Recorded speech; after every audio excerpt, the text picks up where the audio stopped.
Gaza में दहला देने वाला विध्वंस, बमबारी के बाद उठा धुएं का गुबार। गाजा में 12,000 से ज्यादा लोगों की मौत हुई है, ऐसी जानकारी सामने आ रही है।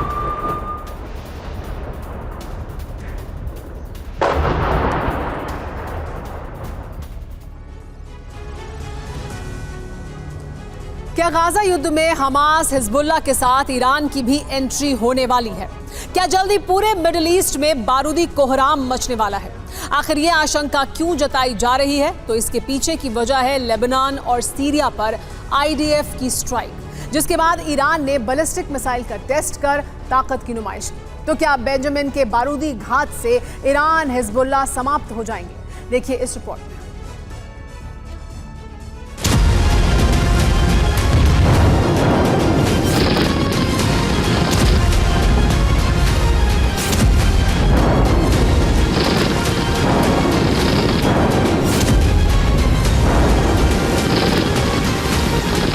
एक तरफ गाजा वाले वॉर फ्रंट पर इजराइल का बारूदी कोहराम जारी है, भीषण प्रहार जारी है, तो वहीं दूसरी तरफ लेबनान से लेकर सीरिया तक में भी आईडीएफ की बमबारी, आसमान से एयर स्ट्राइक ताबड़तोड़ अंदाज में जारी है।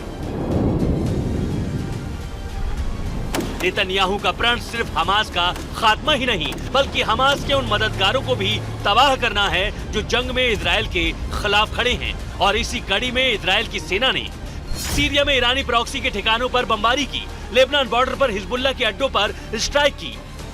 दरअसल इजराइल का स्टैंड क्लियर है, ईरान समर्थित गुटों का सफाया, जो न सिर्फ हमास की मदद कर रहे हैं, बल्कि मौका मिलते ही इजरायली सेना पर हमले से भी नहीं चूक रहे। और इस कड़ी में सबसे बड़ा नाम है लेबनान के हिजबुल्लाह संगठन का, जो लगातार आईडीएफ पर अटैक कर रहा है, इजरायली सेना के मरकावा टैंक को उड़ा रहा है।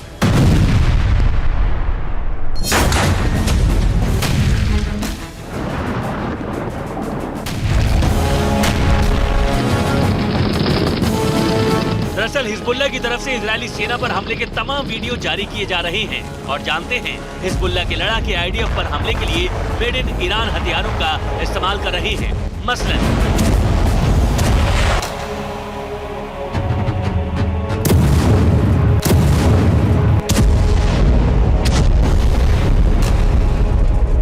हिजबुल्लाह का पहला हथियार अल नूर एंटी शिप मिसाइल, हिजबुल्लाह का दूसरा हथियार फतह 110 बैलिस्टिक मिसाइल, हिजबुल्लाह का तीसरा हथियार टैक्टिकल बूस्ट ग्लाइड वेपन।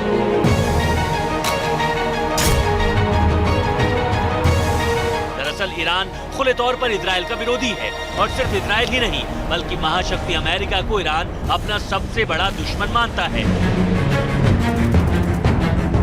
क्योंकि अमेरिका की शय पर इजरायली सेना ईरान में मौजूद उसके एटमी सेंटरों को निशाना बनाती है। ईरान के न्यूक्लियर प्रोग्राम को रोकने के लिए तमाम तरह के हथकंडे अपनाती है। वहीं हमास के खिलाफ जंग में आईडीएफ को अमेरिका की तरफ से हथियार भी दिए जा रहे हैं।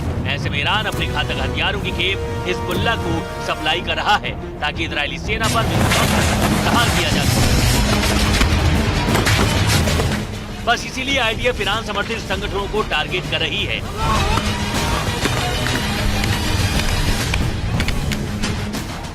ताकि हमास के साथ साथ हिजबुल्लाह, हूती समेत तमाम संगठनों का सफाया हो और इसके चलते ईरान को जंग में कूदना पड़े। और शायद ऐसा होता दिखाई भी दे रहा है। लेबनान और सीरिया में आईडीएफ के हमले के बाद ईरान ने अल्मास 1 बैलिस्टिक मिसाइल का टेस्ट कर अपनी ताकत की नुमाइश की।